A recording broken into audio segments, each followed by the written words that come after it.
আসসালামু আলাইকুম বন্ধুরা। শব্দ শুনেই বুঝতে পেরেছ এটা কতটা মুচমুচে হয়েছে। এটা খুব অল্প সময় তৈরি করা যায় আর খেতে কিন্তু ভীষণই মজার হয়। প্রথমে ফুলকপির ফুলগুলো এভাবে ছাড়িয়ে নিয়েছি আর পানিটা যখন ফুটন্ত গরম হয়ে গেছে তখন পানিতে সামান্য লবণ দিয়ে এটাকে 1 মিনিটের জন্য সিদ্ধ করে নিব। এটা না সিদ্ধ করে নিলেও হয়, কিন্তু সিদ্ধ করে নিলে ফুলকপির যে একটা গন্ধ আছে সেটা থাকে না।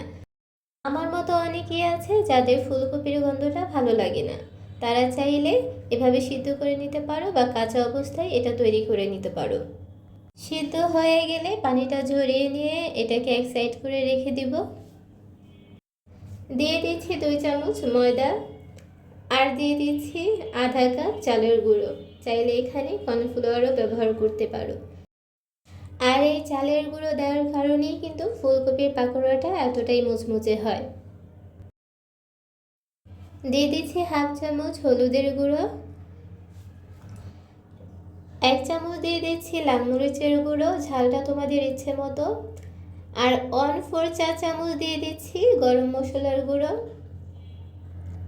হাফ চামচ দিয়ে দিচ্ছি ধনিয়ার গুঁড়ো আর হাফ চামচ দিয়ে দিচ্ছি ভাজা জিরের গুঁড়ো। স্বাদ মতো লবণ দিয়ে দিচ্ছি।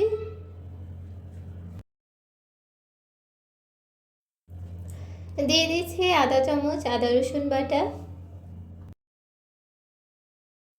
শুকনো উপকরণগুলো এখন একটু মিশিয়ে নিতে হবে। আর এখানে অল্প অল্প করে পানি দিব আর মেশাতে থাকবো। একসাথে বেশি পানি দেওয়া যাবে না, কারণ এই মিশ্রণটা একটু ঘন হবে।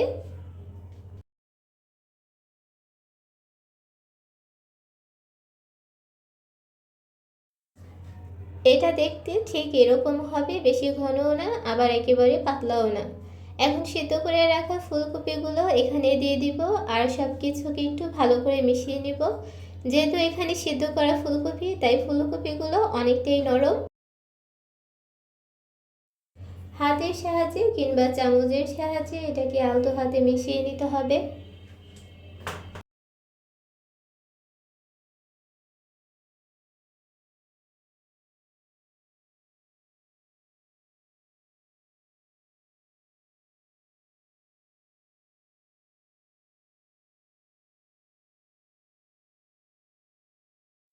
মেশানো হয়ে গেলে এখন এগুলোকে ভেজে নিব।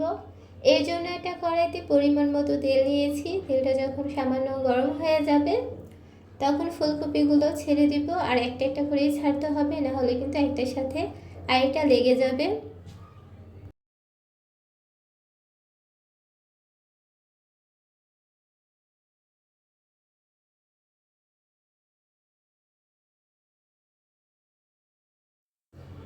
ফুলকপির সাইজগুলো যেহেতু একেবারেই ছোট, তাই এগুলো ভাজতে বেশি সময় লাগবে না। 4 থেকে 5 মিনিটের মধ্যেই এটা সুন্দরভাবে ভাজাও হয়ে যাবে। 4-5 মিনিট পর এটার কালারটাও চেঞ্জ হয়ে যাবে। দেখতেই পাচ্ছ বন্ধুরা কতটা সুন্দর হয়েছে। আর একই নিয়মে সব কটা পাকোড়া আমি ভেজে নেব।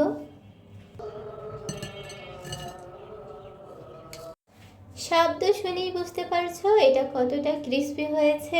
তো বন্ধুরা, এটা যতটা দেখতে সুন্দর, এটা কিন্তু খেতে তার চেয়েও অনেক বেশি মজার। এই সময় ফুলকপিটা সবার ঘরে ঘরেই থাকে আর এটা কিন্তু খুব কম দামেও পাওয়া যায়। এটা কম দামের সবজি হলেও এটা খেতে কিন্তু ভীষণই মজার হয়। এরকম অল্প সময় তৈরি করা যায় আর খেতে তো ভীষণই মজার। ঝটপট তৈরি করা যায় এই ফুলকপির পাকোড়া সন্ধ্যার নাস্তায় কিংবা বিকেলে চায়ের সাথে। ছোট থেকে বড় সবাই পছন্দ করবে এই ফুলকপির পাকোড়াটা। তো ভালো লাগলে অবশ্যই তোমরা একবার শেয়ার করে দেখতে পারো।